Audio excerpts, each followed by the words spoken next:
ವಸುದೇವಸುತಂ ದೇವಂ ಕಂಸಚಾಣೂರಮರ್ಧನಂ ದೇವಕೀ ಪರಮಾನಂದಂ ಕೃಷ್ಣಂ ವಂದೇ ಜಗದ್ಗುರುಂ. ಶ್ರೀಕೃಷ್ಣಂ ವಂದೇ ಜಗದ್ಗುರುಂ.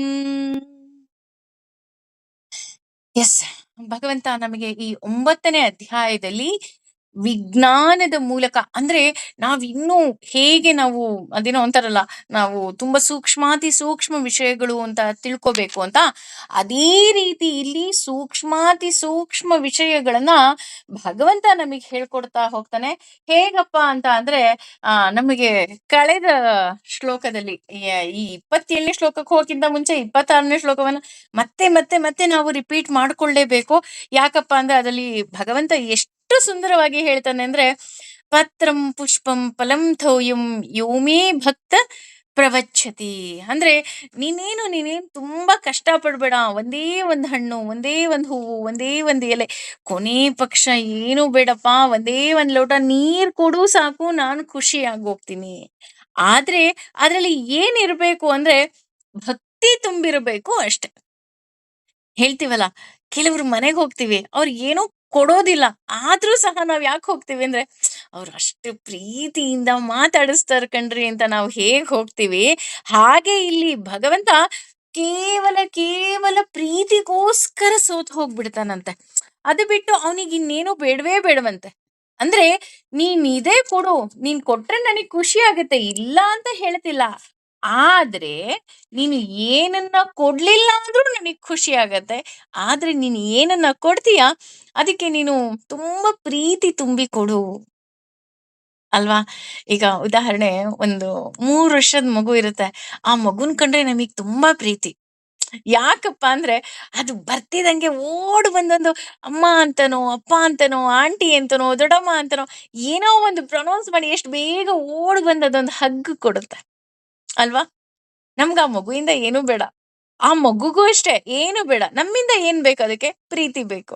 ನಮಿಗದ್ರಿಂದ ಏನ್ ಬೇಕು, ಪ್ರೀತಿ ಬೇಕು. ಅದೇ ರೀತಿ ಇಲ್ಲಿ ಭಗವಂತ ಕೇವಲ ಪ್ರೀತಿಗೋಸ್ಕರ ಸೋತ್ ಹೋಗ್ಬಿಡ್ತಾನಂತೆ. ಇದಕ್ಕೆ ಒಂದು ಸುಂದರವಾದ ಕತೆ ಭಾಗವತದಲ್ಲಿ ಬರ್ತಾ ಹೋಗುತ್ತೆ. ಎಷ್ಟು ಸುಂದರವಾಗಿದೆ ಅಂತ ಹೇಳಿದ್ರೆ, ಇಬ್ರು ಭಕ್ತರು ಇರ್ತಾರೆ. ಒಬ್ಬ ಬೃಹತ್ ಬಲ ಅಂತ ಒಬ್ಬ ಮಹಾರಾಜ, ಇನ್ನೊಬ್ಬ ಶ್ರುತಕೀರ್ತಿ ಅನ್ನೋ ಬಡ ಬ್ರಾಹ್ಮಣ. ಇಬ್ರು ಸಹ ಒಂದು ಕಾಮನ್ ಥಿಂಗ್ ಏನಿರುತ್ತೆ ಅಂದ್ರೆ, ಅವರಿಬ್ರೂ ಸಹ ಕೃಷ್ಣನ ಭಕ್ತರೆ.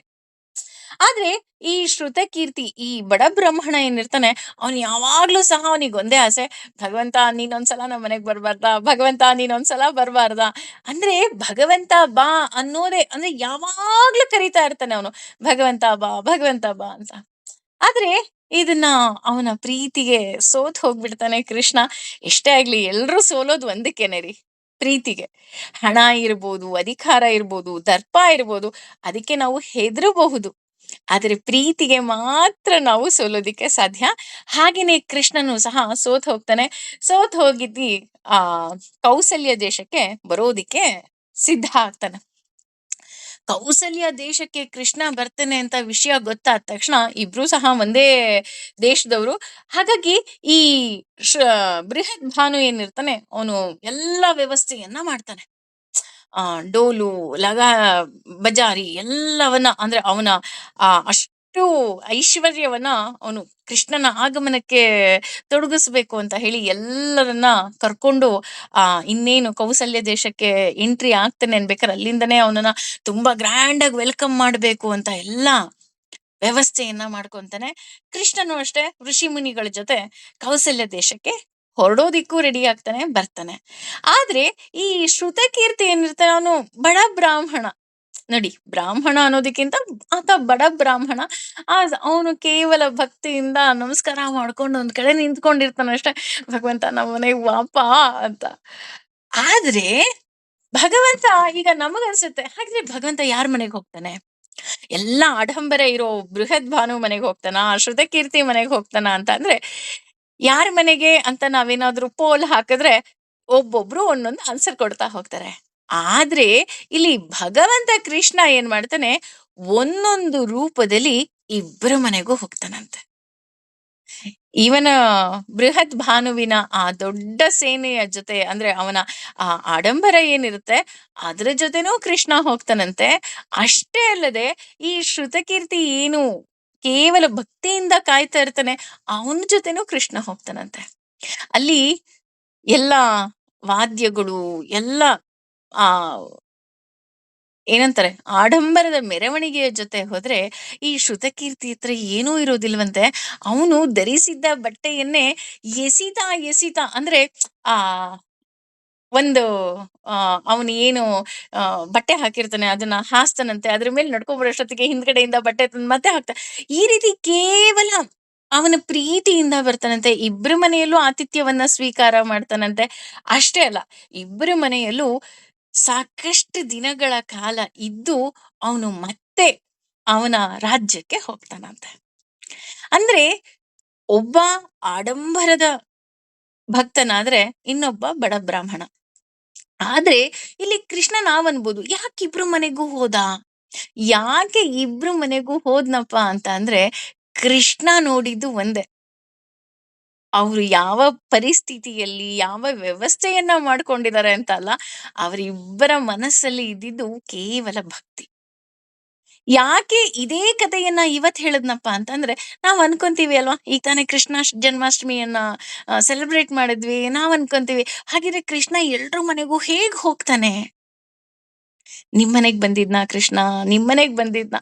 ಹೌದಿರಿ, ಯಾರು ಯಾರು ಭಕ್ತಿಯಿಂದ ಕೃಷ್ಣನನ್ನ ಕರಿತೀರಾ ಅವರ ಎಲ್ಲರ ಮನೆಗೆ ಕೃಷ್ಣ ಬರ್ತಾನೆ. ಯಾಕೆಂದ್ರೆ ಏಕರೂಪದಲ್ಲೇ ಇಬ್ರು ಮನೆಗೆ ಹೋದಂತಹ ಕೃಷ್ಣ ಒಂದೇ ಕಾಲಕ್ಕೆ ಎಲ್ರ ಮನೆಗೂ ಖಂಡಿತ ಬರೋದಿಲ್ವಾ, ಬರ್ತಾನೆ. ಆದ್ರೆ ಅವನು ನೋಡೋದು ಒಂದೇ, ಭಕ್ತಿ. ನೀವು ಕೇವಲ ಭಕ್ತಿಯಿಂದ ಕರೆದ್ರೆ ಏಕಕಾಲಕ್ಕೆ ಎಲ್ಲರ ಮನೆಗೆ ಬಂದು ನಮ್ಮೆಲ್ಲರ ಆತಿಥ್ಯವನ್ನ ಸ್ವೀಕಾರ ಮಾಡುವ ಶಕ್ತಿ ಇರುವ ಭಗವಂತ ಅಂದ್ರೆ ಖಂಡಿತವಾಗ್ಲೂ ತಪ್ಪಾಗೋದಿಲ್ಲ. ಹಾಗಾಗಿ ಈ ಭಾಗವತದ ಕಥೆಯಲ್ಲಿ ನಮಗೆ ಗೊತ್ತಾಗತ್ತೆ, ನೀನು ಪತ್ರ ಕೊಟ್ಯಾ, ಪುಷ್ಪ ಕೊಟ್ಯಾ, ಫಲ ಕೊಟ್ಯಾ ಅಥವಾ ನೀರನ್ನ ಕೊಟ್ಯಾ, ಏನ್ ಕೊಟ್ಟೆ ನನಗ್ ಗೊತ್ತಿಲ್ಲ.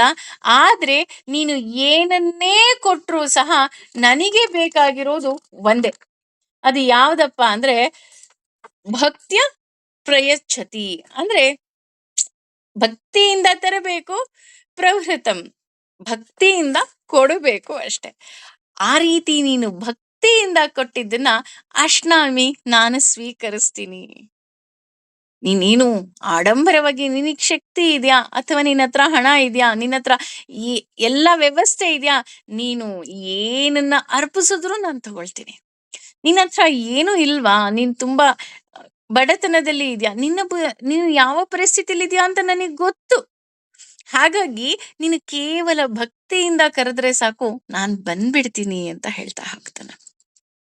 ನೋಡಿ, ಇಲ್ಲಿ ಈ 26ನೇ ಶ್ಲೋಕದಲ್ಲಿ ಭಗವಂತ ನೀನು ಪತ್ರ ಕೊಡು, ಪುಷ್ಪ ಕೊಡು, ಫಲ ಕೊಡು, ಹಾಗೆ ನೀರನ್ನ ಕೊಟ್ರು ನಾನು ಸ್ವೀಕಾರ ಮಾಡ್ತೀನಿ ಅಂತ ಯಾಕೆ ಇಲ್ಲಿ ಹೇಳ್ತಾ ಇದ್ದಾನೆ ಅಂತಂದ್ರೆ, ನೀನ್ ಅನ್ಕೊಂತಿದ್ಯಾ ಅಲ್ಲ ಅರ್ಜುನ, ನಾನ್ ಯುದ್ಧ ಮಾಡಿದ್ರೆ ಅವ್ರು ನರಕಕ್ ಹೋಗ್ತಾರಾ ಅಥವಾ ನಾನ್ ನರಕಕ್ ಹೋಗ್ತೇನಾ ಅಥವಾ ನನ್ನ ಪರಿಸ್ಥಿತಿ ಏನು ಅಂತ ನೀನ್ ಏನ್ ಯೋಚನೆ ಮಾಡ್ತಾ ಇದ್ಯಾ, ಆ ರೀತಿ ಯೋಚನೆ ಮಾಡ್ಬೇಡ. ಯಾಕೆ ಅಂತ ಅಂದ್ರೆ ನನ್ನನ್ನ ಒಲಿಸ್ಕೊಳ್ಳೋದು ಅದಕ್ಕಿಂತಲೂ ಸುಲಭ ಇದೆ. ಇದೇನಪ್ಪಾ ಇದು, ಅದಕ್ಕಿಂತನೂ ಸುಲಭನಾ? ಒಂದ್ ಹಣ್ಣು ಯಾವ ಹಣ್ಣು ಬೇಕಾದ್ರೂ ಇಡ್ಬೋದಪ್ಪ, ಕೊನೆ ಪಕ್ಷ ಒಂದು ತುಳಸಿ ದಳ ಇಟ್ರು ಕೃಷ್ಣ ಒಲಿತಾನೆ ಅಂತ ಹೇಳ್ತಾ ಇದ್ದಾರೆ. ಅದಕ್ಕಿಂತನೂ ಸುಲಭ ಇನ್ನೂ ಇದೆಯಾ ಅಂತ ನಾವ್ ಯೋಚನೆ ಮಾಡಿದ್ರೆ, ಹೌದು ರೀ, ಒಂದು ಪತ್ರ, ಒಂದು ಪುಷ್ಪ, ಒಂದು ಫಲ, ಕೇವಲ ಒಂದು ಲೋಟ ನೀರು ಅದೂ ಬೇಡ, ಅದಕ್ಕಿಂತಲೂ ಇನ್ನೂ ಸುಲಭವಾದ ಮಾರ್ಗವನ್ನ ನಾನು ನಿನಗೆ ಹೇಳ್ತೀನಿ. ಯಾಕೆಂದ್ರೆ ಅದನ್ನ ನೀನು ಕೊಡುವುದು ಅಥವಾ ನಡೆದುಕೊಳ್ಳೋದು ಇನ್ನೂ ಸುಲಭ. ನಾವು ಹೇಳ್ತೀವಲ್ವಾ, ಅವನನ್ನ ಹೋಲಿಸ್ಕೊಳ್ಳೋದು ಅಷ್ಟೊಂದು ಕಷ್ಟನಾ ಅಂತ ಅಂದ್ರೆ ಕೃಷ್ಣನೇ ಹೇಳ್ತಾ ಇದ್ದಾನೆ, ನನ್ನನ್ನು ಹೋಲಿಸ್ಕೊಳ್ಳೋದು ತುಂಬಾ ಸುಲಭ. ಅಂದ್ರೆ ಪತ್ರ, ಪುಷ್ಪ, ಫಲ ಇದು ಯಾವುದು ಇಲ್ಲ ಅಂದ್ರೂ ಹೊಲಿಸ್ಕೋಬಹುದು. ಹೇಗಪ್ಪ ಅಂತ ಅಂದ್ರೆ ತತ್ ಏನೆಲ್ಲ ಕರೋಪಿ ಮಾಡುತ್ತೀಯೋ, ತತ್ ಏನೆಲ್ಲ ಅಶ್ನಸಿ ತಿನ್ನುತ್ತೀಯೋ, ಯತ್ ಏನನ್ನು ಜುಹೋಷಿ ಅರ್ಪಿಸುತ್ತೀಯೋ, ದದಾಸಿ ಕೊಡುತ್ತೀಯೋ, ಯತ್ ಏನನ್ನಾದರೂ, ಯತ್ ಏನೆಲ್ಲ, ತಮಸ್ಯಪಿ ವ್ರತವನ್ನ ಆಚರಿಸುತ್ತೀಯೋ, ಕೌಂತೆಯ ಕುಂತಿಪುತ್ರನೇ, ತತ್ ಅದನ್ನು, ಕುರುಷ್ವ ಮಾಡು, ತಂ ನನಗೆ, ಅರ್ಪಣಂ ಅರ್ಪಿತವಾಗಿ ಅರ್ಪಿತವನ್ನಾಗಿ. ಅಂದ್ರೆ ಇದು ಇನ್ನೂ ಸುಲಭದ ಮಾರ್ಗವನ್ನ ಕೃಷ್ಣ ಅವನನ್ನ ಪ್ರೀತಿಸುವ ಮಾರ್ಗವನ್ನ ಅವನೇ ನಮ್ಗೆ ಹೇಳ್ಕೊಡ್ತಾ ಹೋಗ್ತಾನೆ. ಹೇಗಪ್ಪ ಅಂತ ಅಂದ್ರೆ, ನಾವ್ ಹೇಳದ್ವಲ್ಲ ಹಿಂದಿನ ಶ್ಲೋಕದಲ್ಲಿ ಏನೆಲ್ಲ ಕೊಡ್ಬೋದು ಅಂತ ನಾವು ತಿಳ್ಕೊಂಡ್ವಿ. ಅದಕ್ಕಿಂತಲೂ ಇನ್ನೂ ತುಂಬಾ ಸುಲಭವಾಗಿ ಹೇಳ್ತಾ ಇದ್ದಾನೆ. ತತ್ ಕುರುಷ್ವ ಮ ಮದರ್ಪಣಂ. ಅಂದ್ರೆ ನನ್ನನ್ನು ಒಲಿಸ್ಕೊಳ್ಳೋದು ತುಂಬಾ ಸುಲಭ, ಕೇವಲ ಅರ್ಪಣೆ ಮಾಡಿದ್ರೆ ಸಾಕು. ಹೌದಾ? ಅರ್ಪಣೆ ಮಾಡುವುದು ಮುಖ್ಯ ಅಂತ ಅಂದ್ರೆ ಏನನ್ನ ಅರ್ಪಣೆ ಮಾಡ್ಬೇಕಪ್ಪ? ಈಗ ಹೋದ ಶ್ಲೋಕದಲ್ಲಿ ಹೇಳಿದೆಯಲ್ಲ, ಪತ್ರ, ಪುಷ್ಪ, ಫಲ, ತೋಯ, ಇದನ್ನ ಅರ್ಪಣೆ ಮಾಡ್ಬೇಕಾ ಅಂತ ಅಂದ್ರೆ, ತತ್ಕರೋಷಿ ಅಂತ ಇಲ್ಲಿ ಹೇಳ್ತಾ ಹೋಗ್ತಾನೆ. ಅಂದ್ರೆ ತತ್ಕರೋಷಿ ಅಂತ ಅಂದ್ರೆ ಏನೆಲ್ಲ ನನಗೆ ಅರ್ಪಣೆ ಮಾಡ್ಬೇಕಪ್ಪ ಅಂತ ಅಂದ್ರೆ, ನಾವು ಕೊನೆಯಲ್ಲಿ ಹೇಳ್ತೀವಲ್ಲ, ಕಾಯೇನ ವಾಚ ಮನಸೇಂದ್ರಿಯೈರ್ವಾ ಬುದ್ಧ್ಯಾತ್ಮನ ವಾ ಪ್ರಕೃತಿ ಸ್ವಭಾವಾತ್ ಅನ್ನೋ ಹಾಗೆ, ನಾಹಂ ಕರ್ತ ಹರಿಕರ್ತ. ಇವತ್ತು ನಾವ್ ಏನೆಲ್ಲ ಕಾರ್ಯಗಳನ್ನ ಮಾಡ್ತಿದೀವಿ, ಏನೆಲ್ಲ ಜ್ಞಾನವನ್ನ ಪಡಿತಾ ಇದೀವಿ, ಅದ್ ಯಾವುದು ನನ್ನಿಂದ ಸಾಧ್ಯ ಇಲ್ಲವೇ ಇಲ್ಲ. ಯಾಕಪ್ಪ ಅಂತ ಅಂದ್ರೆ, ನಾವ್ ಹೇಳ್ತೀವಲ್ಲ, ನಾನು ಯಾವುದಾದ್ರೂ ಒಂದು ಪಾರಾಯಣ ಮಾಡಬೇಕು, ಭಗವಂತನ ಬಗ್ಗೆ ತಿಳ್ಕೋಬೇಕು ಅಂದ್ರೂ 3 ಬಹಳ ಮುಖ್ಯ. ಒಂದು ಆದಿ ಭೌತಿಕ, ಆದಿ ಜೀವಿಕ, ಆಧ್ಯಾತ್ಮಿಕ. ಒಂದು, ನಾನು ಚೆನ್ನಾಗಿರ್ಬೇಕು, ನಾನು ಆರೋಗ್ಯವಾಗಿರ್ಬೇಕು, ನನ್ನ ಪರಿಸ್ಥಿತಿ ಚೆನ್ನಾಗಿರ್ಬೇಕು.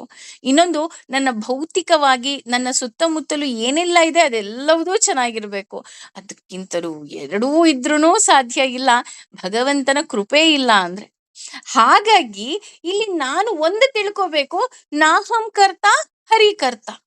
ನಾನಿವತ್ತು ಏನೆಲ್ಲ ಮಾಡ್ತಾ ಇದ್ದೀನಿ, ಅಥವಾ ಇವತ್ತು ನನ್ನ ಪರಿಸ್ಥಿತಿ ಏನಿದೆ, ಅಥವಾ ನಾನು ಏನಾದ್ರೂ ಒಂದು ಒಳ್ಳೆ ಕಾರ್ಯ ಮಾಡಿದ್ರೂ ಸಹ ಅದು ನನ್ನದಲ್ಲ, ಎಲ್ಲವುದೂ ಸಹ ಹರಿ ನನ್ನ ಕೈಯಲ್ಲಿ ಮಾಡಿಸ್ತಾ ಇದ್ದಾನೆ ಅಷ್ಟೆ.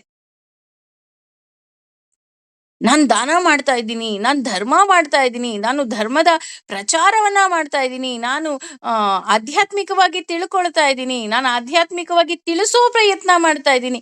ಇಲ್ಲ, ಭಗವಂತ ಏನ್ ಮಾಡ್ತಾ ಇದ್ದಾನೆ, ನನ್ನ ಕೈಯಲ್ಲಿ ಆ ಕೆಲಸವನ್ನ ಮಾಡಿಸ್ತಾ ಇದ್ದಾನೆ ಅಷ್ಟೆ. ಅದನ್ನೇ ಇಲ್ಲಿ ಹೇಳ್ತಾ ಇರೋದು, ನಾನು ಏನೆಲ್ಲ ಯತ್ ಕರೋಷಿ, ನಾನು ಏನೆಲ್ಲ ಮಾಡ್ತೀನಿ ಅದನ್ನ ನಾನು ಏನ್ ಮಾಡ್ಬೇಕಪ್ಪ ಅಂದ್ರೆ ಭಗವಂತನಿಗೆ ಅರ್ಪಿಸ್ಬಿಡ್ಬೇಕು. ಯಾಕೆ ಅಂದ್ರೆ ನಾಹಂ ಕರ್ತ ಹರಿಕರ್ತ. ಇದ್ಯಾವುದೂ ಸಹ ನಾನು ಮಾಡ್ತಾ ಇಲ್ಲ, ಭಗವಂತ ನನ್ನ ಕೈಯಲ್ಲಿ ಮಾಡಿಸ್ತಾ ಇದ್ದಾನೆ ಅಷ್ಟೆ. ನೋಡಿ, ನಾನ್ ಮಾಡೇ ಇಲ್ಲನೂ ಅಲ್ಲ, ನಾನೇ ಮಾಡ್ತಿದ್ದೀನಿ ನೋ, ನನ್ನ ಕೈಯಲ್ಲಿ ಭಗವಂತ ಮಾಡಿಸ್ತಾ ಇದ್ದಾನೆ ಅಷ್ಟೆ. ಈ ಕಾರ್ಯಕ್ಕೆ ಯಾರನ್ನೋ ಒಬ್ರನ್ನ ನೇಮಿಸ್ತಾನಲ್ವಾ, ಆ ರೀತಿ ಈ ಕಾರ್ಯಗಳಿಗೆ ನನ್ನನ್ನ ಭಗವಂತ ನೇಮಿಸ್ತಾ ಇದ್ದಾನೆ. ನನ್ನನ್ನ ಆರಿಸ್ಕೊಂಡಿದ್ದಕ್ಕೆ ನಾನು ಭಗವಂತನಿಗೆ ಒಂದು ಕೃತಜ್ಞತೆಯನ್ನ ಹೇಳಬಹುದು ಅಷ್ಟೆ. ಅಂದ್ರೆ ಈ ಎಲ್ಲವುದೂ ಸಹ ತುಂಬಾ ಸುಲಭ ಅನ್ನಿಸ್ತಾ ಇದೆ, ಆದ್ರೆ ಸುಲಭ ಇಲ್ಲ. ಯಾಕೆ ಅಂದ್ರೆ, ಸರ್ವಂ ಶ್ರೀ ಕೃಷ್ಣಾರ್ಪಣಮಸ್ತು. ಭಗವಂತ, ಇವತ್ತು ನಾನು ಏನೆಲ್ಲ ಮಾಡಿದೆ ಅದು ನಿನಗೆ ಅರ್ಪಿತ ತಂದೆ. ಏನೆಲ್ಲ ಮಾಡಿದೆ ಎಲ್ಲವೂ ಅರ್ಪಿತನ? ಹಾಗಿದ್ರೆ ಹೋಗಿ ಕೊಲೆ ಮಾಡಿದ್ರು ಭಗವಂತನಿಗೆ ಅರ್ಪಿತನ? ಇಲ್ಲ. ಈಗ ಒಂದು ಅಷ್ಟು ಹಣ್ಣನ್ನ ತಗೊಂಡ್ಬರ್ತೀವಿ, ಒಂದಷ್ಟು ಹೂವನ್ನ ತಗೊಂಡ್ಬರ್ತೀವಿ, ಎಲ್ಲವುದನ್ನು ಭಗವಂತನಿಗೆ ಅರ್ಪಿಸ್ಬಿಡ್ತೀವ? ಇಲ್ಲ ರೀ, ಎಲ್ಲವದನ್ನ ಅರ್ಪಿಸಲ್ಲ. ಏನ್ ಮಾಡ್ತೀವಿ, ಚೆನ್ನಾಗಿರೋದನ್ನ ಆರಿಸಿ ತೊಳೆದು ಆಮೇಲೆ ನಾವು ಹೇಗೆ ಭಗವಂತನಿಗೆ ಅರ್ಪಿಸ್ತೀವಿ, ಅದ್ರಲ್ಲಿ ಹಾಳಾಗಿದ್ದೆಲ್ಲ ಏನ್ ಮಾಡ್ತೀವಿ, no, this is not for ಅಂತ ಹೇಗೆ ನಾವು ಅದನ್ನ ರಿಜೆಕ್ಟ್ ಮಾಡ್ತೀವಿ, ಹಾಗೇನೆ ನಾವು ಮಾಡುವಂತಹ ಸತ್ಕರ್ಮಗಳು ಭಗವಂತನಿಗೆ ಅರ್ಪಿತ ಅಷ್ಟೆ. ನಾನು ಏನೋ ಕೊಲೆ ಮಾಡಿದೆ, ನಾನ್ ಸುಳ್ಳು ಹೇಳ್ದೆ, ಇದು ಯಾವುದೂ ಭಗವಂತನಿಗೆ ಅರ್ಪಿತ ಅಲ್ಲ. ಕೊಳೆತ ಹೂವಿನಿಂದ ಪೂಜೆ ಮಾಡ್ತೀವಾ? ಇಲ್ಲ. ಕೊಳೆತ ಹಣ್ಣನ್ನ ನೈವೇದ್ಯ ಮಾಡ್ತೀವಾ? ಇಲ್ಲ. ಹೋಗ್ಲಿ ಕೊಳೆತ ಹಾಳಾದ ಆಹಾರವನ್ನ ನಾವು ಸ್ವೀಕಾರ ಮಾಡ್ತೀವಾ? ಖಂಡಿತ ಇಲ್ಲ. ಹಾಗಿರಬೇಕಾದ್ರೆ ನಾನು ಮಾಡಿದ ಕೆಟ್ಟ ಕೆಲಸವನ್ನ ಹೇಗೆ ಭಗವಂತನಿಗೆ ಅರ್ಪಿಸೋದಿಕ್ಕೆ ಸಾಧ್ಯ? ಯೋಚನೆ ಅಲ್ವಾ? ಹಾಗೇನೆ ಇಲ್ಲಿ ಅರ್ಪಣೆ ಅಂದ್ರೆ ಹೇಗೆ ಅಂದ್ರೆ 2 ರೀತಿಯ ಅರ್ಪಣೆ ಅಂತ ಹೇಳ್ತಾ ಇದ್ದಾರೆ. ಒಂದು ಅರ್ಪಣೆ ಹೇಗಪ್ಪ ಅಂತ ಅಂದ್ರೆ ಎಕ್ಸಾಮ್ ಪೇಪರ್‌ನ ಬರೀತಾನೆ ಒಬ್ಬ ಸ್ಟೂಡೆಂಟ್. ಬರ್ದವ್ನ್ ಏನ್ ಮಾಡ್ತಾನೆ, ಆ ಪೇಪರ್‌ನ ಮನೆಗ್ ತಗೊಂಬಂದ್ಬಿಡಲ್ಲ. ಅದನ್ನ ಯಾರು ವ್ಯಾಲ್ಯೂಯೇಷನ್ ಮಾಡ್ತಾರೆ ಅವ್ರಿಗೆ, ಅಂದ್ರೆ ಯಾರು ಅಲ್ಲಿ ಹೆಡ್ ಇರ್ತಾರೆ ಅವ್ರಿಗೆ ಕೊಟ್ಬಿಟ್ಟು ಬರ್ತಾನೆ. ಕೊಟ್ಬಿಟ್ಟು ಬಂದು ಅವ್ರು ಯಾವುದೇ ರೀತಿಯಾದಂತಹ ಮಾರ್ಕ್ಸ್‌ಗಳು ಕೊಟ್ರುನು ಅದನ್ನ ಏನ್ ಮಾಡ್ತಾನೆ, ಅವನು ಒಪ್ಕೊಳ್ತಾನೆ. ಹಾಗೇನೆ ಇಲ್ಲಿ ನಾನು ಮಾಡಿದ ಕೆಲಸಗಳು ಹೇಗಪ್ಪ ಅಂತ ಅಂದ್ರೆ ಸರ್ವಂ ಶ್ರೀ ಕೃಷ್ಣಾರ್ಪಣ ಅಂತ ಅನ್ಬೇಕಾದ್ರೆ ನನ್ನ ಎಲ್ಲ ಕರ್ಮಗಳು, ಕರ್ಮ ಇಸ್ ನಥಿಂಗ್ ಬಟ್ ವರ್ಕ್, ನನ್ನ ಈ ಎಲ್ಲ ಕೆಲಸಗಳನ್ನ ನಾನು ಭಗವಂತನಿಗೆ ಕೊಡ್ತೀನಿ. ಆ ಭಗವಂತ ಹೇಗೆ ಸ್ಟೂಡೆಂಟ್ಸ್‌ಗೆ ಮಾರ್ಕ್ಸ್‌ಗಳ ರೂಪದಲ್ಲಿ ಒಬ್ಬ ಟೀಚರ್ ಕೊಡ್ತಾರೆ, ಅದೇ ರೀತಿ ನನ್ನ ಕರ್ಮಕ್ಕೆ ಅನುಗುಣವಾಗಿ ಭಗವಂತ ಏನ್ ಮಾಡ್ತಾ ಹೋಗ್ತಾನೆ, ಅವಕಾಶಗಳನ್ನ ಅಥವಾ ಪುಣ್ಯಗಳನ್ನ ಅಥವಾ ಪಾಪಗಳನ್ನ ನಮಗೆ ಕೊಡ್ತಾ ಹೋಗ್ತಾನೆ. ಹಾಗಾಗಿ ನಾನು ಯಾವುದೇ ಫಲದ ಆಕಾಂಕ್ಷೆಗಳೂ ಸಹ ಇಲ್ಲದ ಹಾಗೆ ಮಾಡಬೇಕು. ಯಾಕೆ ಮಾಡ್ಬೇಕಪ್ಪ?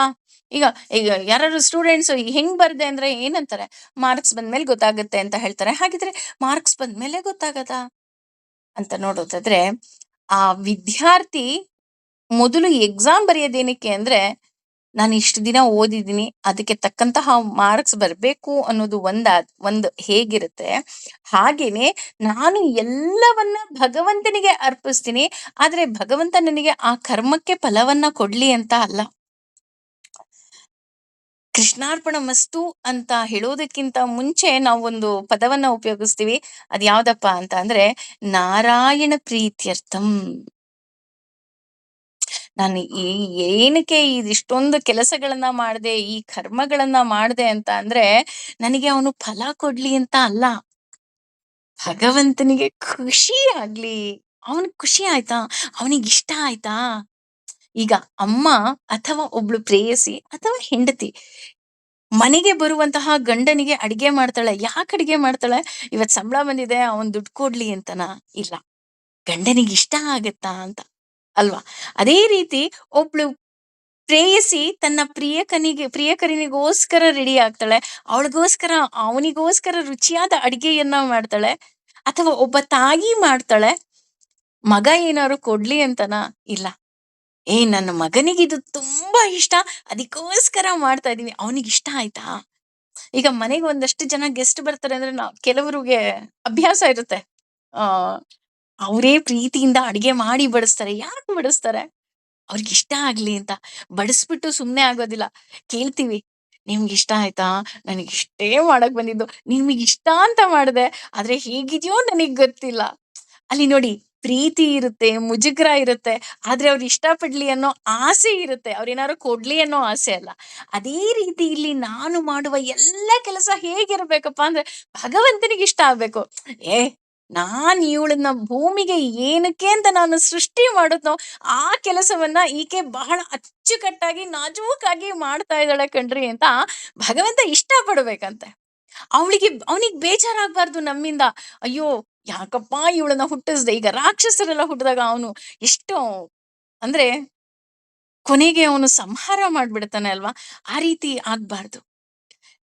ಭಕ್ತ ಪ್ರಹ್ಲಾದನ ಹಾಗೋ ಅಥವಾ ಧ್ರುವನ ಹಾಗೋ ನಮ್ಮನ್ನ ಭಗವಂತ ಇಷ್ಟ ಪಡ್ಬೇಕು. ನಮಗೆ ಪರೀಕ್ಷೆ ಮಾಡ್ಲಿ, ಪರೀಕ್ಷೆ ಮಾಡಬಾರ್ದು ಅಂತ ಹೇಳ್ತಾ ಇಲ್ಲ. ಆದ್ರೆ ಕೊನೆಗೆ ನಮ್ಮನ್ನ ಅವರ ರೀತಿ ಇಷ್ಟ ಪಡಬೇಕು ಅನ್ನೋ ಹಾಗೆ ನಾವು ಮಾಡುವ ಎಲ್ಲ ಕೆಲಸ ಕಾರ್ಯಗಳೂ ಸಹ ಹೇಗಿರ್ಬೇಕಪ್ಪ ಅಂದ್ರೆ ನಾರಾಯಣನಿಗೆ ಇಷ್ಟ ಆಗ್ಬೇಕು ಅಷ್ಟೇ. ಯಾರಿಗೋ ಅಲ್ಲ. ಅಪ್ಪಂಗೆ ಇಷ್ಟ ಆಗ್ಬೇಕು, ಅಮ್ಮಂಗೆ ಇಷ್ಟ ಆಗ್ಬೇಕು, ಗಂಡನಿಗೆ ಇಷ್ಟ ಆಗ್ಬೇಕು, ಮಕ್ಳಿಗೆ ಇಷ್ಟ ಆಗ್ಬೇಕು ಇಲ್ಲ. ನಾನು ಬದುಕುವಂತಹ ರೀತಿ ಏನಿದೆ ಅದು ನಾರಾಯಣನಿಗೆ ಇಷ್ಟ ಆಗ್ತಾ ಇದೆಯಾ? ನಾನು ಮಾಡೋ ಕೆಲಸಗಳು ನಾರಾಯಣನಿಗೆ ಇಷ್ಟ ಆಗ್ತಿದ್ಯಾ? ಭಗವಂತ ನಿನಗೆ ಇಷ್ಟ ಆಯ್ತಾ? ಇವತ್ತು ನೋಡು, ಇವತ್ತು ಬೆಳಗ್ಗೆಯಿಂದ ಸಂಜೆವರೆಗೂ ನನ್ನ ಕೈಲಿ ಏನೇನೆಲ್ಲ ಆಯ್ತೋ ಎಲ್ಲವನ್ನ ಮಾಡಿದೆ. ಯಾರಿಗೋ ಸಹಾಯ ಮಾಡಿದೆ, ಯಾರಿಗೋ ಒಂದಷ್ಟು ಒಳ್ಳೆಯ ಮಾತನ್ನ ಆಡ್ದೆ, ಯಾರೋ ದುಃಖದಲ್ಲಿದ್ರು ಅವ್ರಿಗೆ ಸಾಂತ್ವನ ಹೇಳಿದೆ. ಈ ನಾನು ಇವತ್ತು ಏನೆಲ್ಲ ನಡ್ಕೊಂಡೆ ಅದು ನಿನಗೆ ಇಷ್ಟ ಆಯ್ತಾ ಭಗವಂತ? ಇದಕ್ಕೆ ಖರ್ಚಾಗತ್ತಾ? ಖಂಡಿತ ಇಲ್ಲ. ಅಲ್ವಾ? ಆ ರೀತಿ ನಮ್ಮ ಕರ್ಮಗಳು ಏನಿದೆ ಅದು ಅವನಿಗೆ ಇಷ್ಟ ಆಗ್ಬೇಕಂತೆ. ಹಾಗಾಗಿ ಯತ್ ಕರೋಷಿ ಎಲ್ಲವನ್ನ ಅವನಿಗೆ ಅರ್ಪಿಸ್ಬಿಡ್ಬೇಕು ಅಷ್ಟೇ. ಅಷ್ಟೇನಾ ಅಂತ ಅಂದ್ರೆ ಇನ್ನೊಂದು ಪದವನ್ನ ಹೇಳ್ತಾ ಇದ್ದಾನೆ, ಯದಶ್ನಾಸಿ. ಯದಶ್ನಾಸಿ ಅಂದ್ರೆ ಏನು? ನೀನು ತಿನ್ನುವುದನ್ನ ನನಗೆ ಅರ್ಪಿಸು ಅಂತ. ಹಂಗಂದ ತಕ್ಷಣ ನಾವ್ ಯೋಚನೆ ಮಾಡ್ತೀವಿ. ಇಲ್ಲಿ ಮೇಲೇನೆ ಅರ್ಪಿಸು ಅಂತ ಹೇಳದ್ನಲ್ಲ, ಎಲ್ಲಾ ಕಾರ್ಯವನ್ನ ಬೆಳಗ್ಗೆಯಿಂದ ಸಂಜೆವರೆಗೂ ನಾನು ಏನೆಲ್ಲಾ ಮಾಡ್ದೆ ಎಲ್ಲವನ್ನ ಭಗವಂತನಿಗೆ ಅರ್ಪಿಸ್ದೆ ಅಂತ ಅಂದಾಗ, ಅದ್ರಲ್ಲಿ ನಾನು ಮಾಡುವಂತಹ ಊಟವೂ ಸಹ ಭಗವಂತನಿಗೆ ಅರ್ಪಿತ ಆಗಿದೆ ಅಲ್ವಾ ಅಂತ ನಾವ್ ಅನ್ಕೊಂಡ್ರೆ ಅಲ್ಲವಂತೆ. ಇದನ್ನ ಭಗವಂತ ಪ್ರೀತಿಯಿಂದ ಇನ್ನೊಂದ್ಸಲ ಹೇಳ್ತಾ ಇದ್ದಾನೆ, ನೀನು ತಿನ್ನುವಂತದ್ದನ್ನ ನನಗೆ ಅರ್ಪಿಸು. ಅಂದ್ರೆ ಹೇಗೆ ಅಂತ ಅಂದ್ರೆ, ನಮ್ ನಮ್ಮ ಎಲ್ಲರ ಯೋಚನೆ ಹೇಗೆ ಅಂತ ಅಂದ್ರೆ, ನಾವ್ ಹೇಳ್ತೀವಲ್ಲ, ನಾನ್ ಊಟ ಮಾಡಿದ್ರೇನೆ ನನಗ್ ಹೊಟ್ಟೆ ತುಂಬೋದು. ನಿಮ್ಮ ಮಗನಿಗೋ ಅಥವಾ ನಿಮ್ಮ ಹೆಂಡತಿಗೋ, ನಿಮ್ಮ ಗಂಡನಿಗೋ ಹಶ್ವಾದ್ರೆ ಅವರೇ ತಿನ್ಬೇಕು ಅಂತ ಹೇಗಂತೀವಿ, ಹಾಗೇನೆ ಇಲ್ಲಿ ನಾನು ತಿಂತಾ ಇದ್ದೀನಿ, ನಾನು ಅದನ್ನ ಸವಿತಾ ಇದ್ದೀನಿ ಅಂದ್ಮೇಲೆ ಅದು ನನ್ನದಲ್ವಾ ಅಂದ್ರೆ ಅಲ್ಲವಂತೆ. ನಾವು ಹೇಗೆ ಆಹಾರವನ್ನ ಸೇವನೆ ಮಾಡ್ಬೇಕಪ್ಪ ಅಂತ ಅಂದ್ರೆ, ಯಜ್ಞಕ್ಕೆ ನಾವು ಹೇಗೆ ಆಹುತಿಯನ್ನ ಹಾಕ್ತಿವಿ, ಯಜ್ಞಕ್ಕೆ ಹೇಗೆ ಆಹುತಿಯನ್ನ ಹಾಕ್ತಿವಿ, ಬಹಳ ಭಕ್ತಿಯಿಂದ, ಬಹಳ ಶ್ರದ್ಧೆಯಿಂದ, ಭಗವಂತ ಇದನ್ನ ನಿನಗೆ ಅರ್ಪಿಸ್ತಾ ಇದ್ದೀನಪ್ಪ, ಎಲ್ಲವನ್ನ ಒಳ್ಳೇದ್ ಮಾಡು ಅಂತ ನಮ್ಮ ಮನಸ್ಸಿನಲ್ಲಿ ಒಂದು ಭಾವನೆ ಮೂಡುತ್ತಲ್ವಾ? ಅದೇ ರೀತಿ ಇಲ್ಲಿ ನಾನು ಸೇವಿಸುವ ಆಹಾರ ನನ್ನೊಳಗಿರುವಂತಹ ಭಗವಂತನಿಗೆ ಇಷ್ಟ ಆಗ್ಬೇಕಂತೆ. ನನ್ನ ನಾಲಿಗೆಗೆ ಇಷ್ಟ ಆಗ್ಬೇಕು ಇಲ್ಲ. ಈ ಆಹಾರ ತಿನ್ನುವ ವಿಚಾರದಲ್ಲಿ ಜಡಭರತ ನಮಗೆ ನೆನಪಾಗ್ತಾನೆ. ಜಡಭರತನಿಗೆ ಹಾಳಾದ ಆಹಾರವನ್ನ ಕೊಡ್ತಾ ಇದ್ರು, ಭಕ್ಷ್ಯ ಭೋಜ್ಯಗಳನ್ನ ಕೊಡ್ತಾ ಇದ್ರು. ಎಲ್ಲ ಆಹಾರ ಯಾವುದೇ ರೀತಿಯಾದಂತಹ ಆಹಾರವನ್ನ ಜಡಭರತನಿಗೆ ಕೊಟ್ಟರೂ ಸಹ ಅದನ್ನ ಅವನು ಕೃಷ್ಣಾರ್ಪಣ, ನನ್ನಲ್ಲಿರೋ ಭಗವಂತನಿಗೆ ಇದು ಅರ್ಪಿತ ಅಂತ ಕೊಡ್ತಾ ಇದ್ದಂತೆ. ಅದೇ ರೀತಿ ಇಲ್ಲಿ ಯಾಕೆ ಇಲ್ಲಿ ಊಟದ ವಿಚಾರವನ್ನೇ ಭಗವಂತ ತೆಗೆದುಕೊಂಡ ಅಂತಂದ್ರೆ, ನಾವು ಸಾಮಾನ್ಯ ಊಟ ಮಾಡ್ಬೇಕಾದ್ರೆ ಭಗವಂತನ್ ಮರೆತು ಬಿಡ್ತೀವಿ. ಹಾಗಾಗಿ ಇಲ್ಲಿ ಭಗವಂತ ಪರ್ಟಿಕ್ಯುಲರ್ ಆಗಿ ಹೇಳ್ತಾ ಇದ್ದಾನೆ, ನೀನು ಸೇವಿಸುವ ಆಹಾರವನ್ನ ನನಗೆ ಅರ್ಪಿಸು. ಯಾಕೆ ಅಂತ ಅಂದ್ರೆ, ಅವನು ಅವನೇ ಕೊಟ್ಟಂತಹ ದೇಹ ಇದು, ಅವನೇ ಕೊಟ್ಟಂತಹ ಆಹಾರ ಅವನಿಗೇ ನಾನು ಅರ್ಪಿಸ್ತಾ ಇದ್ದೀನಿ. ಹಾಗಾಗಿ ಇಲ್ಲಿ ನಾಲಿಗೆಯ ರುಚಿ ಮುಖ್ಯ ಅಲ್ಲ. ಬಹುಶಃ ಏಕಾದಶಿ ವ್ರತವನ್ನ ಮಾಡ್ತೀವಿ, ಇವತ್ತು ಏಕಾದಶಿನೇ ಅಲ್ವಾ? ಕೆಲವರು ಸಾಕಷ್ಟು ಜನ ಉಪವಾಸ ಇರ್ತಾರೆ. ಉಪವಾಸ ಇದ್ರೂ ಸಹ ನಾಳೆ ಬೆಳಗ್ಗೆ ದ್ವಾದಶಿಯ ಪಾರಣೆಯನ್ನ ಮಾಡ್ಬೇಕು ಅಂದಾಗ ನಮಗೆ ಫಸ್ಟು ಅಯ್ಯೋ ಒಂಚೂರು ಪಾಯಸ ಇರಬಾರ್ದಾ, ಒಂಚೂರು ಕೋಸಂಬರಿ ಇರಬಾರ್ದಾ, ರುಚಿಯಾಗಿರ್ಬಾರ್ದಾ ಅಂತ ನಾವು ಬಯಸ್ತೀವೇ ವಿನಃ, ಯಾರೂ ಸಹ ಹಾಗ್ಲಕಾಯಿ ಜ್ಯೂಸ್ ಇರ್ಬಾರ್ದಾ ಅಂತ ಯಾರೂ ಬಯಸೋದಿಲ್ಲ ಅಲ್ವಾ? ಆದ್ರೆ ಇಲ್ಲಿ ಭಗವಂತ ಹೇಳ್ತಾ ಇದ್ದಾನೆ, ಎಲ್ಲವನ್ನೂ ಸಹ ಸಮಾನವಾಗಿ ನೀನು ಸ್ವೀಕರಿಸು. ನೀನ್ ಅನ್ಕೊಂತಾ ಇದ್ಯಾ ಹಾಗ್ಲಕಾಯಿ ಅಂತ ಅಥವಾ ಬೇವು ಅಂತ ನೀನ್ ಅನ್ಕೊಂತಾ ಇದ್ಯಾ, ಆದ್ರೆ ಅದು ನಿನ್ನ ಉದರಕ್ಕೆ ಔಷಧಿಯಾಗಿದೆ. ಹಾಗಾಗಿ ನೀನು ರುಚಿಯನ್ನ ನೋಡ್ಬೇಡ, ದೇವರು ಕೊಟ್ರೆ ಮಾತ್ರ ತಿನ್ನೋದಿಕ್ಕೆ ನಾವು ಸಾಧ್ಯ ಕಣ್ರಿ. ನಾವೇನ್ ಅನ್ಕೊಂಡ್ಬಿಟ್ಟಿದೀವಿ, ಇಲ್ಲಪ್ಪ ದುಡ್ಡಿದ್ರೆ ತಿನ್ನೋದಿಕ್ಕೆ ಸಾಧ್ಯ ಇಲ್ಲ. ಯಾಕೆ ಗೊತ್ತಾ? ಇದಕ್ಕೆ ಬೆಸ್ಟ್ ಎಕ್ಸಾಂಪಲ್ ಹೇಳ್ಬೇಕು ಅಂತ ಅಂದ್ರೆ, ಸಾಕಷ್ಟು ಮನೆಯ ಶ್ರೀಮಂತರ ಮನೆಯಲ್ಲಿ ಹಣ ಇರುತ್ತೆ, ಅಡಿಗೆ ಮಾಡೋದಿಕ್ಕೆ ಅಡಿಗೆಯವ್ರು ಬರ್ತಾರೆ, ಅವ್ರು ಏನು ಬೇಕಾದ್ರೂ ಆರ್ಡರ್ ಮಾಡ್ಕೊಂಡು ತಿನ್ಬೋದು. ಆದ್ರೆ ತಿಂತಾರ ಅವರು? ಆಗಲ್ಲ. ಯಾಕಾಗೋದಿಲ್ಲ? ಭಗವಂತ ಅವರಿಗೆ ಏನನ್ನ ತಿನ್ನಬೇಕು ಅಂತ ಪೂರ್ವ ನಿರ್ಧಾರಿತವಾಗಿರುತ್ತೋ ಅದೇ ಅವರಿಗೆ ತಿನ್ನೋದಿಕ್ಕೆ ಸಾಧ್ಯ.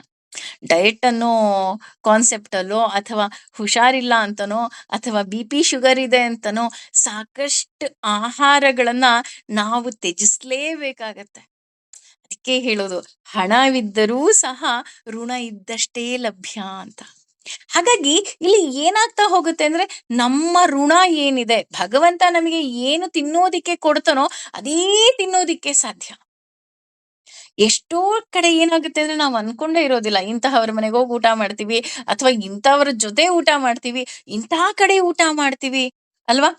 ಒಂದೊಂದು ಅಗಳೂ ಸಹ ಭಗವಂತ ಮೊದಲೇ ಬರ್ದಿಟ್ಬಿಟ್ಟಿರ್ತಾನೆ. ಅದಕ್ಕೆ ಹೇಳ್ತಿರ್ತಾರಲ್ವಾ, ದಾನೆ ದಾನೆ ಪೆ ಲಿಖಾ ಹೈ ಖಾನೆ ವಾಲೋ ಕಾ ನಾಮ್ ಅನ್ನೋ ಹಾಗೆ ಒಂದೊಂದು ಅಗಳ ಮೇಲೂ ಸಹ ಭಗವಂತ ಮೊದಲೇ ಬರ್ದ್ ಬಿಟ್ಟಿರ್ತಾನೆ, ಇಂಥವ್ರೇ ತಿನ್ಬೇಕು, ಈ ಜೀವಿಗೆ ಹೋಗಿ ಸೇರ್ಬೇಕು. ಅದಕ್ಕೆ ಇಲ್ಲಿ ಹೇಳ್ತಾ ಇರೋದು ಯದಶ್ನಾಸಿ ಅಂದ್ರೆ ನೀನು ಸೇವಿಸುವ ಆಹಾರವನ್ನ ನನಗೆ ಕೊಡು. ಅಂದ್ರೆ ನಾನು ಹೇಳಿದ್ನಲ್ಲ, ನಾವು ಅಗ್ನಿಗೆ ಹೇಗೆ ಆಹುತಿಯನ್ನ ಹಾಕ್ತಿವಿ, ಆ ರೀತಿ ನಾವು ಸೇವಿಸುವ ಆಹಾರವನ್ನ ಸೇವಿಸ್ಬೇಕಂತೆ. ಅದೇ ರೀತಿ ಪ್ರತಿಯೊಂದನ್ನು ಸಹ ನಾವು ಈಗ ಭಗವಂತ ನಮಗೆ ಏನ್ ಕೊಟ್ಟಿದ್ದಾನೆ ಅದನ್ನ ನಾವು ಪ್ರಸಾದದ ರೀತಿಯಲ್ಲಿ ಸ್ವೀಕಾರ ಮಾಡ್ಬೇಕು. ಏನು ತಿಂತೀವೋದು ಭಗವಂತ, ಇದು ನಿನ್ನ ಆಸೆನ ನಾನ್ ಸ್ವೀಕಾರ ಮಾಡ್ತಾ ಇದ್ದೀನಿ. ಅದು ಹಾಗ್ಲಕಾಯಿ ಜ್ಯೂಸ್ ಆದ್ರೂ ಅಷ್ಟೇ, ಬೇವಿನಕಾಯಿ ಜ್ಯೂಸ್ ಆದ್ರೂ ಅಷ್ಟೇ, ಅಥವಾ ಗಸಗಸೆ ಪಾಯಸ ಆದ್ರೂ ಅಷ್ಟೇ, ಅದು ನಾನು ಭಗವಂತನ ಪ್ರಸಾದ ಅಂತ ನಾನಿಲ್ಲಿ ಸ್ವೀಕಾರ ಮಾಡ್ಬೇಕಾಗತ್ತೆ. ಅದೇ ರೀತಿ ಇಲ್ಲಿ ಹೇಳ್ತಾ ಇದ್ದಾನೆ ಭಗವಂತ, ಯಜಷ್ಣೋಪಿ ಅಂತ ಅಂದ್ರೆ ಏನಪ್ಪಾ ಅಂದ್ರೆ ನೀನು ಯಾವುದೇ ಪೂಜೆ ಪುನಸ್ಕಾರಗಳನ್ನ ಮಾಡಿದ್ರೂ ಸಹ ಅದು ನನಗೇ ಅರ್ಪಿತ. ಈಗ ಕೆಲವೊಮ್ಮೆ ಕೆಲವು ಪಾರಾಯಣದಲ್ಲೂ ನಾವು ನೋಡ್ತಾ ಹೋಗ್ತೀವಿ. ಯಾವ ರೀತಿ, ಈಗ ಸಪೋಸ್ ದೇವಿ ಲಲಿತಾ ಸಹಸ್ರನಾಮವನ್ನ ಮಾಡಿದ್ವಿ, ಕೊನೆಗೆ ಹೇಳ್ತೀವಿ ದೇವಿ ಪಾದಾರ್ಪಣ ಮಸ್ತು, ಅಥವಾ ಶಿವನ್ ಪೂಜೆ ಮಾಡ್ತೀವಿ ಶಿವಾರ್ಪಣ ಮಸ್ತು, ಗಣಪತಿ ಪೂಜೆ ಗ- ಗ- ಗಣಪತಿಗೆ ಅರ್ಪಿತವನ್ನ ಮಾಡ್ತೀವಿ. ಆ ರೀತಿ ಮಾಡ್ಬೇಕಾ? ಇಲ್ಲ. ಯಾವುದೇ ನೀನು ಪೂಜೆ ಪುನಸ್ಕಾರಗಳನ್ನ ಮಾಡಿದ್ರೂ ಸಹ ಕೊನೆಗೆ ಕೃಷ್ಣಾರ್ಪಣ ಮಸ್ತು. ಹಂಗಂದ ತಕ್ಷಣ ಎಲ್ರಿಗೂ ಕನ್ಫ್ಯೂಸ್ ಆಗತ್ತೆ, ಇದೇನಪ್ಪಾ ಇದು, ಯಾಕೆ ನಾವು ಯಾವುದೇ ಪೂಜೆ ಮಾಡಿದ್ರು ಕೃಷ್ಣಾರ್ಪಣ ಮಸ್ತು ಹೇಳ್ಬೇಕು ಅಂತ ಅಂದ್ರೆ, ಇದಕ್ಕೆ ಎಷ್ಟು ಸುಂದರವಾದ ಉದಾಹರಣೆಯನ್ನ ಕೊಡ್ತಾರೆ ಅಂತ ಅಂದ್ರೆ, ನಾವೆಲ್ಲರೂ ಸ್ಟೂಡೆಂಟ್ ಲೈಫ್ ನ ಎಂಜಾಯ್ ಮಾಡಿದೀವಿ ಅಲ್ವಾ? ಎಕ್ಸಾಮ್ಸ್ ಎಲ್ಲವುದು ನಾವು ಫೇಸ್ ಮಾಡಿದೀವಿ.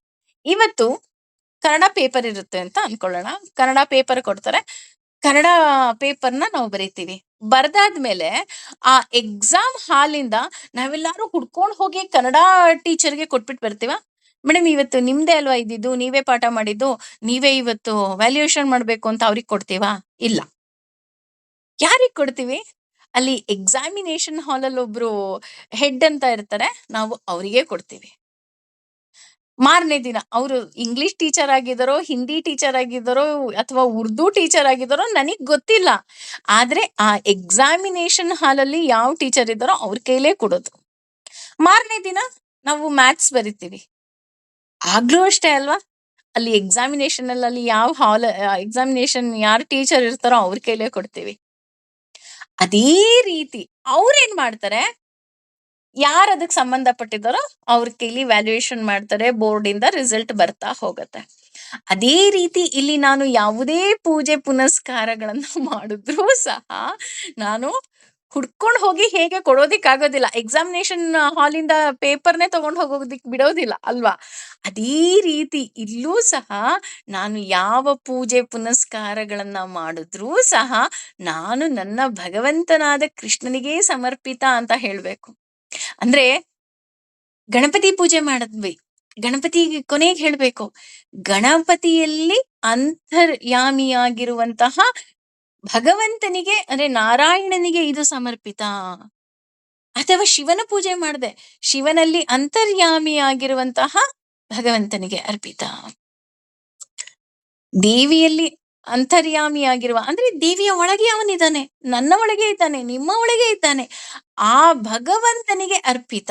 ನಾನು ಹೇಳಿದ್ನಲ್ಲ, ಹೇಗೆ ಕೃಷ್ಣಾರ್ಪಣ ವಸ್ತು ಅಂತ ಯಾಕೆ ಒಪ್ಪಿಸ್ಬೇಕು ಅಂತ ಅಂದ್ರೆ, ನಾನು ಹೇಗೆ ಟೀಚರ್ಗೆ ಹೋಗಿ ನಾನು ಪೇಪರ್ ಕೊಡೋ ರೈಟ್ಸ್ ನನಗಿಲ್ಲ, ಅದೇ ರೀತಿ ಇಲ್ಲಿ ನಾನು ಅಷ್ಟೇ ಯಾವುದೇ ಪೂಜೆ ಪುನಸ್ಕಾರಗಳನ್ನ ಮಾಡಿದ್ರೂ ಸಹ, ಯಾವುದೇ ಯಜ್ಞ ಯಾಗ ಯಾವುದನ್ನೇ ಮಾಡಿದ್ರು ಸಹ ಆ ಎಲ್ಲವನ್ನ ನಾನು ಕೊನೆಗೆ ಏನು ಹೇಳಬೇಕು, ಕೃಷ್ಣಾರ್ಪಣ ಮಸ್ತು.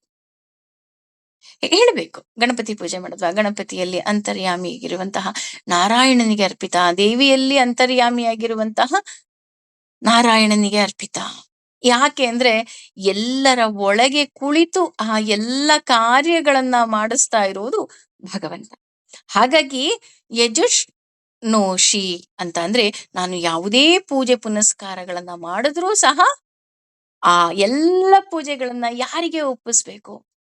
ಭಗವಂತನಿಗೆ ಅರ್ಪಿಸ್ಬೇಕು. ಎಷ್ಟು ಸುಂದರವಾಗಿ ಹೇಳ್ತಾ ಇದ್ದಾನೆ. ನೀನು ಏನನ್ನ ಮೊದಲು ನೀನು ಅರ್ಪಣೆ ಮಾಡು. ಕೊನೆಗೆ ನೀನು ಸೇವಿಸುವ ಆಹಾರವನ್ನ ಅರ್ಪಣೆ ಮಾಡು. ನೀನು ಯಾವುದೇ ಹೋಮ, ಹವನ, ಪೂಜೆ, ಪುನಸ್ಕಾರ ಏನೆಲ್ಲ ಮಾಡ್ತೀಯಾ ಅದೆಲ್ಲವುದನ್ನು ನನಗೆ ಅರ್ಪಣೆ ಮಾಡು.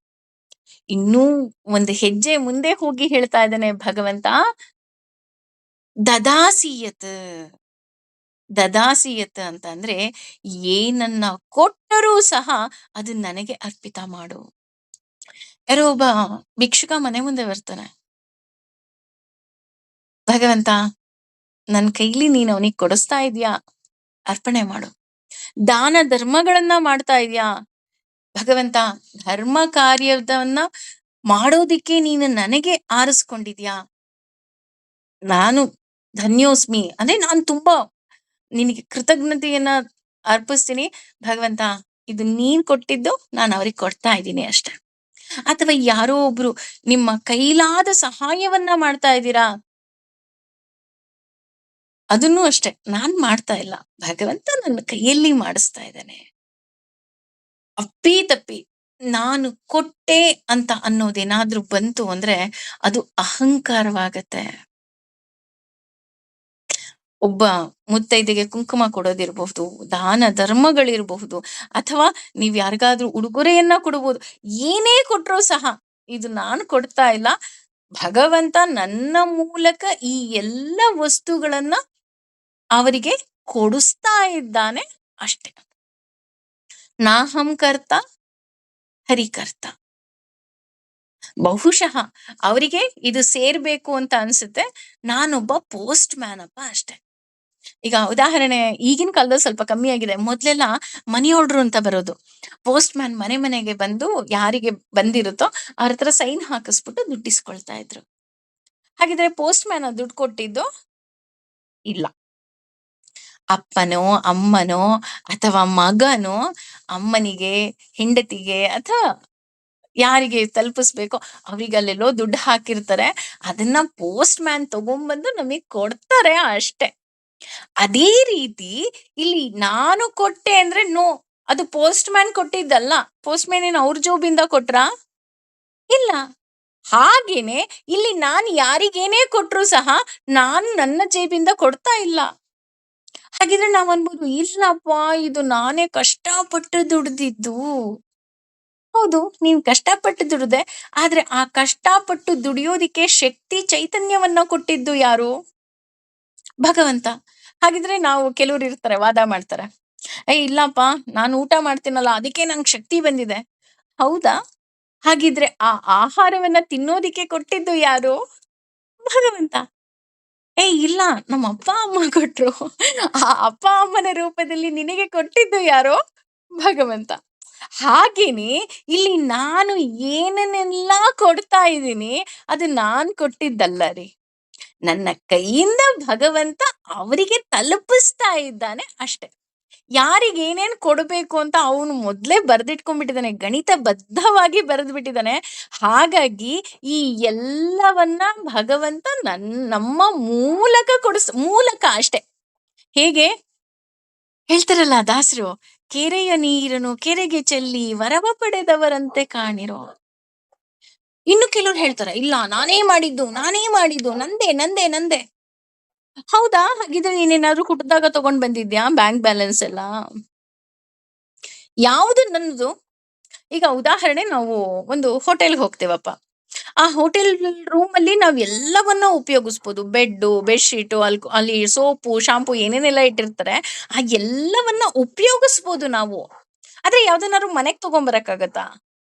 ಯಾವ್ದು ತಗೊಂಬರಕ್ಕಾಗಲ್ಲ. ಯಾವುದನ್ನ ನಾವು ಮನೆಗ್ ತಗೊಂಬರ್ಬೋದು. ನಾನು ಮನೆಯಿಂದ ಒಂದಷ್ಟು ಬ್ಯಾಗ್‌ನ ಏನು ನನ್ ಬಟ್ಟೆ, ನನ್ನ ಕೆಲವು ವಸ್ತುಗಳನ್ನ ಪ್ಯಾಕ್ ಮಾಡ್ಕೊಂಡ್ ಹೋಗಿರ್ತೀನಿ. ಆ ವಸ್ತುಗಳನ್ನಷ್ಟೇ ನಾನು ಮನೆಗ್ ತಗೊಂಡ್ ಬರೋದಕ್ಕೆ ಸಾಧ್ಯ. ಇದು ನಾನು 3 ದಿವಸ ರೂಮ್ ಬುಕ್ ಮಾಡಿದ್ದೆ. ಇದೆಲ್ಲ ನಂದೇ ಅನ್ಬಿಟ್ಟು ಅಲ್ಲಿರೋ ಬೆಡ್‌ಶೀಟು, ಇದು ಬೆಡ್ ಎಲ್ಲ ನಾನ್ ಪ್ಯಾಕ್ ಮಾಡ್ಕೊಂಡ್ರೆ ಏನ್ ಮಾಡ್ತಾನೆ? ಹೋಟೆಲ್‌ನವನು ಹೊಡಿತಾನೆ.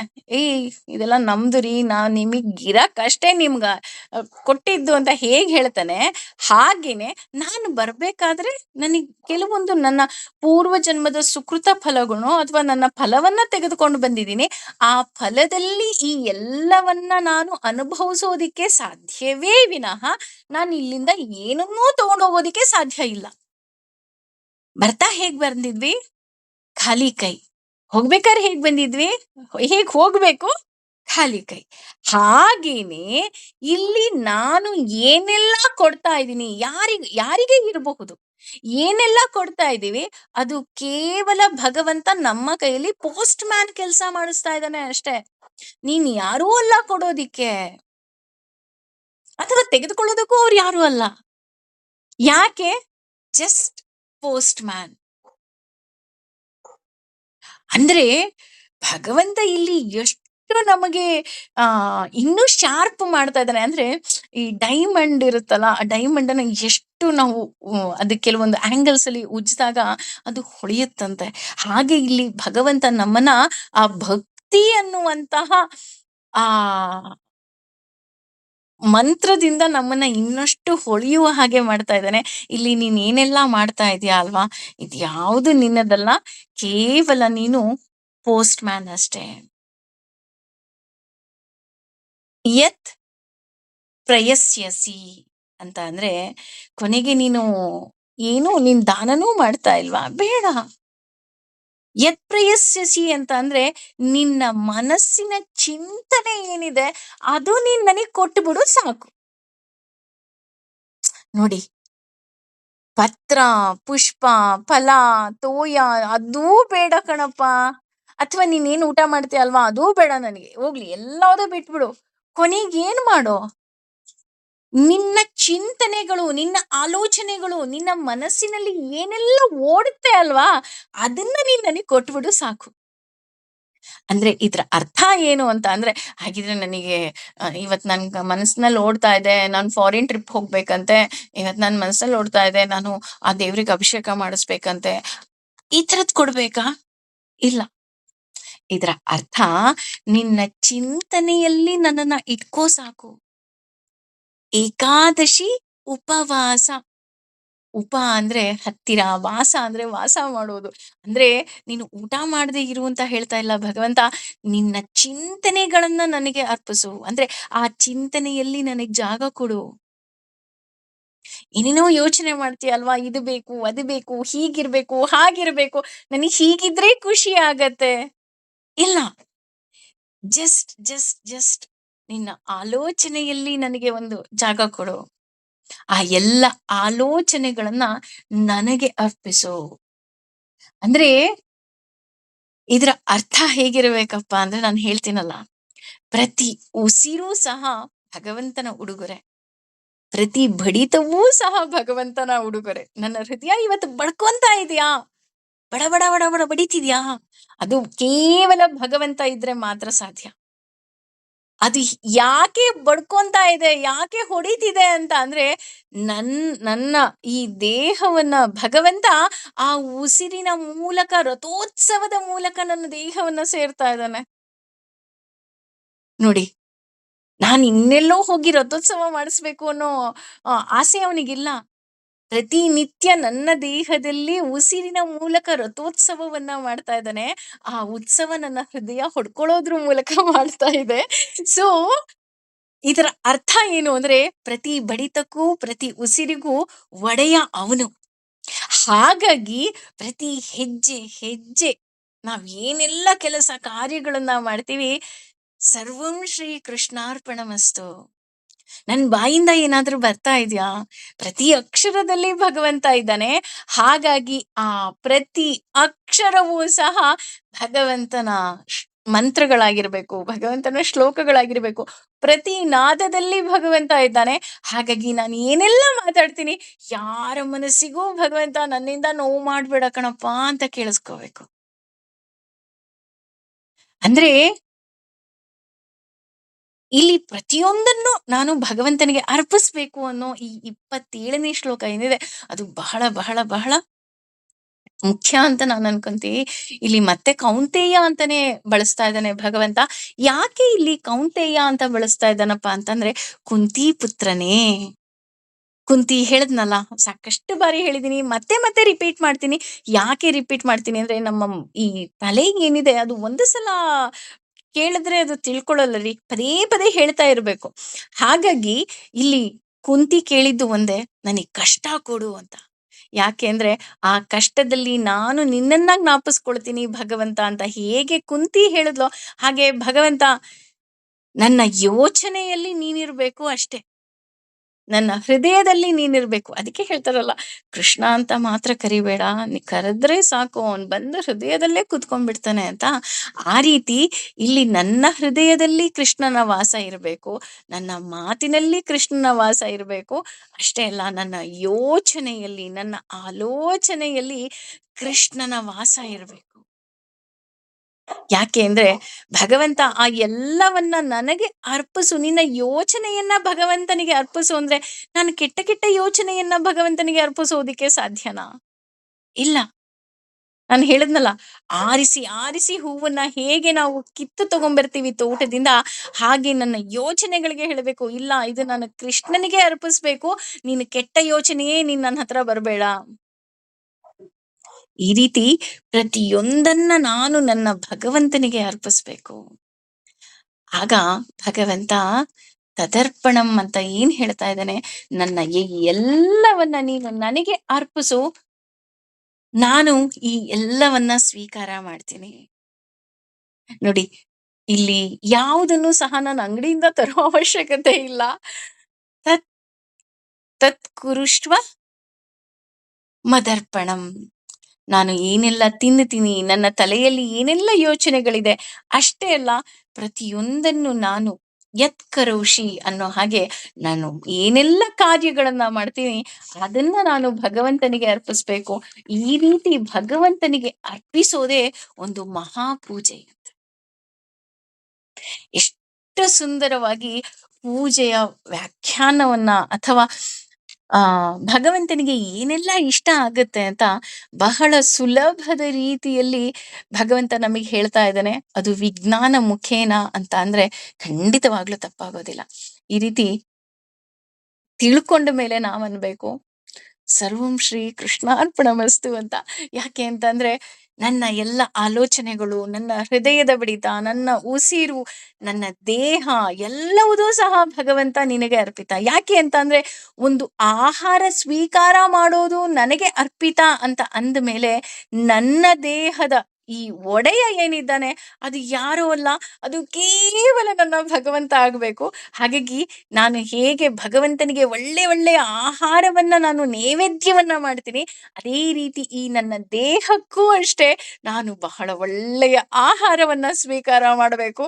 ಅಷ್ಟೇ ಅಲ್ಲ, ನನ್ನ ಯೋಚನೆಗಳೇನಿದೆ ಅದು ಬೇರೆ ಯಾರ್ದೋ ಯೋಚನೆ ಆಗಿರಬಾರ್ದು, ಕೇವಲ ಭಗವಂತನ ಯೋಚನೆ ಆಗಿರಬೇಕು. ಯಾಕೆ ಅಂದ್ರೆ, ನಾನು ಏನೆಲ್ಲ ಯೋಚನೆ ಮಾಡ್ತೀನಿ, ಕೊನೇ ಕ್ಷಣದಲ್ಲಿ ನನ್ನ ನೆನಪಿಗೆ ಬರೋದು ಅದೇನೆ.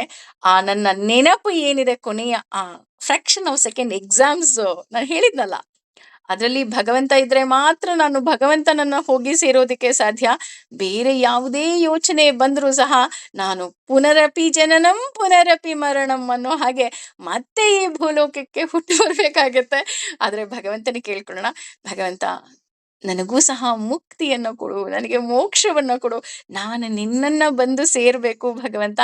ಎಸ್, ನೀನ್ ಏನೆಲ್ಲ ಹೇಳಿದ್ಯಾ, ನನ್ನ ಆಲೋಚನೆಯಲ್ಲಿ ನೀನಿರ್ತೀಯ, ನಾನು ಸೇವಿಸುವ ಆಹಾರದಲ್ಲಿ ನೀನಿರ್ತೀಯ, ಅಷ್ಟೇ ಅಲ್ಲ, ನಾನು ಮಾಡುವ ಪ್ರತಿಯೊಂದು ಕೆಲಸದಲ್ಲಿ ಭಗವಂತ ನೀನಿರ್ತೀಯ. ಹಾಗಾಗಿ ನಾನು ನಿನಗೆ ಸಮರ್ಪಿತಳು.